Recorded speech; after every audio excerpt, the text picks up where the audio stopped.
آج ہم مغلیہ سلطنت کی گہرائی میں اتر رہے ہیں۔ ہمارے پاس جو ذرائع ہیں وہ اس سلطنت پر ایک تفصیلی مضمون ہے جو اس کے قیام سے لے کر زوال تک ہر پہلو کا احاطہ کرتا ہے۔ لیکن ہمارا مقصد صرف تاریخ دہرانا نہیں ہے، ہم آج یہ سمجھنے کی کوشش کریں گے کہ آخر وسطی ایشیا کے جنگجوؤں کی ایک نسل نے برصغیر میں دنیا کی سب سے امیر سلطنت قائم کیسے کی، اور پھر وہی نظام، وہی طاقت اس کے زوال کا سبب کیسے بن گیا؟ یہ ایک بہت ہی اہم سوال ہے، کیونکہ مغلیہ سلطنت صرف بادشاہوں اور جنگوں کی کہانی نہیں ہے۔ یہ ایک ایسے نظام کی کہانی ہے جس نے برے صغیر کے معاشی، سماجی اور ثقافتی ڈھانچے کو ہمیشہ کے لیے بدل دیا۔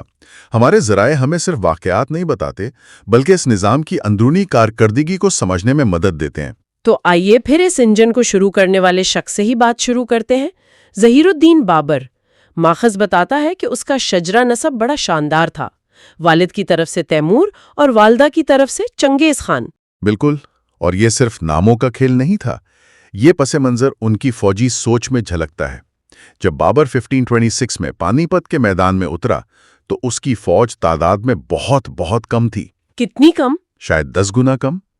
لودھی کے پاس 1,00,000 سپاہی تھے، ہاتھی تھے جو اس وقت کی روایتی جنگی طاقت کی علامت تھے۔ تو پھر بابر نے یہ ناممکن کام کیسے ممکن کر دکھایا؟ ٹیکنالوجی اور حکمت عملی۔ ذرائع اس بات پر بہت زور دیتے ہیں کہ بابر اپنے ساتھ وہ چیز لایا تھا جو ہندوستان میں نہیں تھی: بارود کا منظم استعمال۔ اچھا۔ اس نے توپ خانے اور آتش اسلحے کو ایک ایسی ترتیب سے استعمال کیا جسے تلغمہ کہتے ہیں۔ اس نے لودھی کی بے پناہ طاقتور لیکن غیر منظم فوج کو گھیر کر شکست دے دی۔ یہ صرف ایک فوجی فتح نہیں تھی، یہ بر صغیر کی جنگی تاریخ کا ایک نیا باب تھا۔ یعنی ٹیکنالوجی نے بروٹ فورس کو ہرا دیا؟ بالکل، اس ایک لڑائی نے ہندوستان میں اقتدار کا توازن ہمیشہ کے لیے بدل دیا۔ یہ بہت دلچسپ ہے، اور ایک اور حیران کن بات جو مجھے ماخذ میں ملی وہ ان کے نام کے بارے میں تھی۔ ہم انہیں مغل کہتے ہیں، لیکن وہ خود کو اس نام سے نہیں پکارتے کہ؟ جی ہاں، یہ ایک عام غلط فہمی ہے۔ ماخذ واضح کرتا ہے کہ یہ خاندان خود کو گرکانی کہتا تھا، جو تیمور کے لقب گرکان یعنی داماد سے نکلا ہے۔ اچھا، گورکانی؟ جی، مغل کی اصطلاح دراصل منگول کی بگڑی ہوئی شکل ہے جو مقامی طور پر ان کے لیے استعمال ہونے لگی۔ ستم ظریفی تو یہ ہے کہ وہ خود منگولوں سے زیادہ اپنے ترک ورثے پر فخر کرتے تھے۔ تو جس نام سے ہم انہیں جانتے ہیں وہ نام انہوں نے خود کبھی نہیں اپنایا؟ کبھی نہیں۔ بابر نے بنیاد تو رکھ دی، لیکن سلطنت کی اصل تعمیر تو اس کے پوتے اکبر کے دور میں ہوئی۔ ذرائع اکبر کو صرف ایک فاتح نہیں بلکہ ایک معمار کے طور پر پیش کرتے ہیں۔ ایسا کیا خاص تھا اس کے دور میں؟ اکبر نے یہ سمجھ لیا تھا کہ تلوار کے زور پر سلطنت قائم تو کی جا سکتی ہے، لیکن چلائی نہیں جا سکتی۔ اسے چلانے کے لیے ایک نظام چاہیے۔ اس نے ایک انتہائی مؤثر مرکزی حکومت کی بنیاد رکھی، ایک ایسی جدید انتظامیہ جس کی مثال اس سے پہلے ہندوستان میں نہیں ملتی تھی۔ اور یہ نظام کام کیسے کرتا تھا؟ ماخذ میں ایک پیچیدہ بیوروکریسی کا ذکر ہے۔ اس نظام کی روح منصب داری نظام تھا۔ منصب داری؟ جی، ہر بڑے عہدیدار کو ایک منصب یا درجہ دیا جاتا تھا جس سے اس کی تنخواہ اور فوج میں اس کے عہدے کا تعین ہوتا تھا۔ یہ صرف وزارتیں نہیں تھیں بلکہ ایک چیک اینڈ بیلنس کا نظام تھا۔ دیوان یعنی وزیر خزانہ خزانے کو کنٹرول کرتا تھا، لیکن میر بخشی فوجیوں کو تنخواہیں دیتا تھا۔ اچھا، تو دونوں کو مل کر کام کرنا پڑتا تھا۔ بالکل، کوئی ایک وزیر اتنا طاقتور نہیں ہو سکتا تھا کہ بادشاہ کے لیے خطرہ بن سکے۔ یہ اکبر کی انتظامی ذہانت تھی۔ اور اس پوری مشینری کو چلانے کے لیے پیسہ کہاں سے آتا تھا؟ ظاہر ہے ٹیکس سے، لیکن ماخذ بتاتا ہے کہ یہ ٹیکس نظام بھی بڑا جدید تھا۔ جدید اور بہت سخت۔ سلطنت کی دولت کی بنیاد زرعی ٹیکس تھے، جو ذرائع کے مطابق پیداوار کے نصف سے بھی زیادہ ہوتے تھے۔ نصف سے زیادہ؟ جی، اور اہم بات یہ تھی کہ یہ ٹیکس جنس کی صورت میں نہیں بلکہ چاندی کے سکوں میں ادا کرنا ہوتا تھا۔ اس ایک اصول نے ہندوستان کی معیشت کو بدل دیا۔ اس نے کسانوں کو مجبور کیا کہ وہ اپنی پیداوار بڑی منڈیوں میں بیچیں۔ اس سے تجارت کو زبردست فروغ ملا۔ اکبر کے بعد شاہ جہاں کا دور آتا ہے، جسے ہم سب تاج محل کی وجہ سے جانتے ہیں، فن تعمیر کا سنہری دور۔ بلا شبہ تاج محل، لال قلعہ، یہ سب اسی دور کی یادگاریں ہیں، لیکن ہمارے ذرائع ایک اور قدرے تشویشناک تصویر بھی دکھاتے ہیں۔ شاہ جہاں کے دور میں شاہی شان و شوکت اور تعمیرات پر اٹھنے والے اخراجات آمدنی سے بڑھنے لگے تھے۔ اچھا، تاج محل جتنا خوبصورت ہے اتنا ہی مہنگا بھی تھا۔ یہ معاشی کمزوری کے ابتدائی آثار تھے جنہیں اس وقت نظر انداز کر دیا گیا۔ اور شاہ جہاں کے بعد اورنگزیب کا دور آتا ہے، جس پر تاریخ میں شاید سب سے زیادہ بحث ہوتی ہے۔ ماخذ میں اس کے بارے میں کافی متضاد باتیں ہیں۔ اورنگزیب ایک بہت پیچیدہ کردار ہے۔ ہمارے ذرائع میں دونوں طرف کے دلائل موجود ہیں۔ ایک نظریہ یہ ہے کہ اس کی مذہبی قدامت پسندی، خاص طور پر جزیہ کا دوبارہ نفاذ، سلطنت کے لیے تباہ کن ثابت ہوا۔ ایک منٹ، جزیہ کیا تھا؟ اس کی اتنی اہمیت کیوں ہے؟ جزیہ ایک خصوصی ٹیکس تھا جو اسلامی ریاستوں میں غیر مسلم رعایا پر عائد کیا جاتا تھا۔ اکبر نے اپنی مذہبی رواداری کی پالیسی کے تحت اسے ختم کر دیا تھا، جو کہ ایک بہت بڑا علامتی قدم تھا۔ صحیح۔ اورنگزیب کا تقریباً ایک صدی بعد اسے دوبارہ نافذ کرنے کا فیصلہ ایک بہت بڑا سیاسی قدم تھا، جسے اکثر مورخین اس کی تنگ نظری کی علامت سمجھتے ہیں۔ لیکن ماخذ میں دوسری رائے بھی تو ہے، یہ کہ اس نے اپنے پیشروؤں سے زیادہ ہندوؤں کو اپنی بیوروکریسی میں ملازم رکھا۔ یہ تضاد سمجھ نہیں آتا۔ یہ ایک بہترین نکتہ ہے۔ ماخذ ہمیں یہ سوچنے پر مجبور کرتا ہے کہ شاید ہم اورنگزیب کو غلط زاویے سے دیکھ رہے ہیں۔ ہو سکتا ہے اس کے فیصلے مذہبی جنون سے زیادہ سیاسی حقیقت پسندی پر مبنی ہوں۔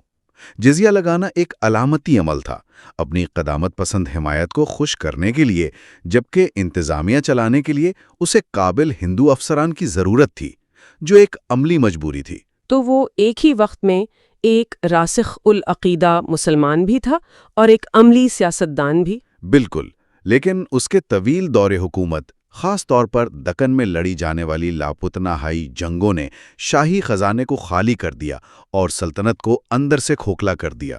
تو اتنی بڑی سلطنت کا معاشی انجن آخر کام کیسے کرتا تھا؟ آپ نے زرعی ٹیکس کا ذکر کیا، لیکن صنعت اور تجارت کا کیا پیمانہ تھا؟ ماخذ میں کچھ اعداد و شمار تو ہوش اڑا دینے والے ہیں۔ بالکل، یہ سمجھنا بہت ضروری ہے کہ 18ویں صدی کے وسط تک، یعنی اپنے زوال کے دور میں بھی، ہندوستان دنیا کی صنعتی پیداوار کا تقریباً 25% پیدا کر رہا تھا۔ 25%؟ دنیا کی کل پیداوار کا 1/4 حصہ؟ یہ تو ناقابل یقین ہے۔ جی، یہ آج کے چین یا امریکہ کے عالمی معیشت میں کردار جیسا ہے۔ مغل معیشت بہت بڑی اور خوشحال تھی۔ سب سے بڑی صنعت کون سی تھی؟ ٹیکسٹائل، خاص طور پر سوتی کپڑے، اور بنگال کا صوبہ اس کا سب سے بڑا مرکز تھا۔ بنگال سلطنت کا امیر ترین صوبہ تھا، جسے قوموں کا جنت کہا جاتا تھا۔ اچھا۔ یہاں سے چاول، ریشم اور کپڑے پوری دنیا میں برآمد ہوتے تھے۔ اس کے علاوہ ذرائع ایک اور حیران کن صنعت کا ذکر کرتے ہیں، جہاز سازی۔ بنگال کی سالانہ جہاز سازی کی پیداوار شمالی امریکہ کی تمام 19 برطانوی کالونیوں کی مشترکہ پیداوار سے زیادہ تھی۔ یہ سوچ کر حیرت ہوتی ہے کہ آج ہم ہندوستان کو ایک ابھرتی ہوئی معیشت کہتے ہیں، جبکہ ماخذ بتا رہا ہے کہ صرف چند صدیاں پہلے وہ دنیا کا معاشی سپر پاور تھا۔ بالکل، تاریخ کا پہیہ واقعی گھومتا ہے۔ اس سب کو ممکن بنانے کے لیے ایک مستحکم مالیاتی نظام بھی تو چاہیے تھا۔ مغلوں نے کرنسی کو معیاری بنایا، چاندی کا روپیہ اور تانبے کا دام، اور ان کے سکوں کی خاص بات ان کا خالص پن تھا۔ وہ 96% سے زیادہ خالص ہوتے تھے۔ 96%؟ جی، جو اس وقت دنیا میں سب سے زیادہ تھا۔ اس سے تجارت میں آسانی پیدا ہوئی اور لوگوں کا کرنسی پر اعتماد بڑھا۔ معیشت اور انتظامیہ کے علاوہ مغلوں کی سب سے نمایاں میراث ان کی ثقافت ہے، فن تعمیر، زبان، آرٹ۔ جی، اور یہ کوئی حادثہ نہیں تھا۔ مغل حکمران فنون لطیفہ کے بڑے سرپرست تھے۔ انہوں نے ایک منفرد ہند اسلامی تہذیب کو جنم دیا، جس میں ہندوستانی، ایرانی اور وسطی ایشیائی عناصر کا حسین امتزاج تھا۔ تاج محل اس کی سب سے بڑی مثال ہے۔ اور زبان کے میدان میں ان کا کیا کردار تھا؟ اگرچہ ان کی مادری زبان چغتائی ترکی تھی، لیکن انہوں نے فارسی کو سرکاری اور درباری زبان کے طور پر اپنایا۔ اسی فارسی اور مقامی زبانوں کے ملاپ سے دہلی کے لشکروں اور بازاروں میں ایک نئی زبان نے جنم لیا، جسے ہندوستانی کہا گیا اور جو بعد میں اردو کہلائی۔ اچھا، تو اردو کی جڑیں وہاں سے ملتی ہیں؟ جی، میر تقی میر نے کہا تھا کہ اردو ہندوستانی کی زبان بادشاہ کے اختیار سے تھی۔ ٹیکنالوجی کی بات کریں تو بابر کی توپوں کے علاوہ بھی کیا کوئی قابل ذکر ایجادات تھیں؟ ہمارے ذرائع کچھ بہت ہی دلچسپ چیزوں کا ذکر کرتے ہیں۔ اکبر نے جنگی ہاتھیوں کے خلاف دھات کے سلنڈر والے راکٹ استعمال کیے جنہیں بان کہا جاتا تھا۔ یہ جدید راکٹری کی ابتدائی شکل تھی۔ واہ! لیکن سب سے شاندار ایجاد جس کا ذکر ماخذ میں ہے وہ کشمیر میں بنایا گیا بغیر جوڑ کا کھوکھلا آسمانی کرہ ہے، سیملیس سیلیسٹل گلوب۔ ایک منٹ، بغیر جوڑ کا؟ یعنی وہ ایسی چیز بنا رہے تھے جو آج بھی ہم نہیں سمجھ سکتے کہ کیسے بنی؟ ماخذ کہتا ہے کہ جدید دھات کاری کے ماہرین اسے تکنیکی طور پر ناممکن سمجھتے ہیں۔ بالکل، یہ ہمیں یاد دلاتا ہے کہ ہم اکثر ماضی کی تہذیبوں کی سائنسی کامیابیوں کو کم آنکتے ہیں۔ وہ صرف شاعر اور معماری نہیں تھے بلکہ غیر معمولی انجینئر اور کاریگر بھی تھے۔ تو پھر سوال یہ پیدا ہوتا ہے کہ ایک ایسی سلطنت جو اتنی منظم، اتنی امیر اور اتنی ترقی یافتہ تھی، اورنگزیب کی وفات کے بعد اتنی تیزی سے کیسے بکھر گئی؟ صرف 50 سال کے اندر سلطنت کا شرازہ بکھر گیا۔ دیکھیں، اس کی کئی وجوہات تھیں اور یہ کوئی ایک وجہ نہیں تھی بلکہ کئی عوامل کا مجموعہ تھا۔ سب سے بڑی وجہ تھی، میرا مطلب ہے ایک بہت بڑی وجہ، جانشینی کا کوئی واضح قانون نہ ہونا تھا۔ ہر مغل بادشاہ کی موت کے بعد اس کے بیٹوں میں تخت کے لیے ایک خون ریز جنگ ہوتی تھی۔ اچھا، تو ہر نسل میں ایک خانہ جنگی ہوتی تھی؟ تقریباً۔ اور ہر جنگ میں سلطنت کے بہترین جرنیل، بہترین سپاہی اور بے پناہ دولت ضائع ہو جاتی تھی۔ تو کیا یہ کہنا درست ہوگا کہ سلطنت اندر سے کھوکھلی ہو چکی تھی اور نادر شاہ جیسے بیرونی حملہ وروں نے صرف ایک آخری دھکا دیا؟ ذرائع اس پر منقسم ہیں۔ ایک نظریہ یہی ہے کہ جانشینی کی جنگوں نے خزانہ اور فوج دونوں کو کمزور کر دیا تھا۔ جب مرکز کمزور ہوا تو صوبیداروں نے خود کو خود مختار سمجھنا شروع کر دیا۔ دوسری طرف ایک اور نظریہ یہ ہے کہ مراٹھوں اور سکھوں جیسی علاقائی طاقتوں کا عروج ایک ناگزیر عمل تھا۔ یہ وہ نئی حقیقتیں تھیں جن سے مغل نظام نمٹ نہیں سکا۔ اور پھر نادر شاہ کا حملہ ہوا، اس نے کیا کردار ادا کیا؟ نادر شاہ کے 1739 میں دہلی پر حملے نے مغل طاقت اور وقار کے تابوت میں آخری کیل ٹھونک دی۔ وہ نہ صرف شاہی خزانہ اور تخت طاؤس لوٹ کر لے گیا بلکہ اس نے یہ بھی ثابت کر دیا کہ ہندوستان کا شہنشاہ اب اپنی راجدھانی کی حفاظت بھی نہیں کر سکتا۔ اور اس کے بعد بنگال، اودھ، حیدرآباد، یہ سب ریاستیں آزاد ہو گئیں۔ عملی طور پر آزاد ہو گئیں، جی۔ سلطنت کا خاتمہ ایک نئی علاقائی سیاست کا آغاز بھی تھا۔ اور آخر میں برٹش ایسٹ انڈیا کمپنی نے اس خلا کو پر کر دیا۔ جی، انہوں نے بکھری ہوئی ریاستوں کو ایک ایک کر کے آپس میں لڑایا اور اپنی طاقت بڑھاتے گئے۔ 1857 کی جنگ آزادی کے بعد انہوں نے آخری مغل بادشاہ بہادر شاہ ظفر کو معزول کر کے رنگون جلا وطن کر دیا، اور اس طرح اس عظیم سلطنت کا باقاعدہ طور پر خاتمہ ہو گیا۔ تو اگر ہم اس ساری گفتگو کا خلاصہ کریں تو مغلیہ سلطنت صرف فاتحین کا ایک گروہ نہیں تھی، وہ ماہر منتظمین تھے جنہوں نے ایک مضبوط مرکزی ریاست، ایک پھولتی پھولتی عالمی معیشت اور ایک ایسی شاندار ثقافت کی بنیاد رکھی جس کے اثرات آج بھی جنوبی ایشیا میں زندہ ہیں۔ پر بہت تفصیل سے بات کی ہے، لیکن اس میں یہ بھی ذکر ہے کہ زرعی ٹیکس ایک کسان کی نصف سے زیادہ پیداوار پر مشتمل تھا۔ اس سسٹم کے تحت جہاں دولت چند ہاتھوں میں مرکوز تھی اور تاج محل جیسے عجوبے تعمیر ہو رہے تھے، اس عام کسان، کاریگر یا مزدور کی روزمرہ کی زندگی کیسی رہی ہوگی؟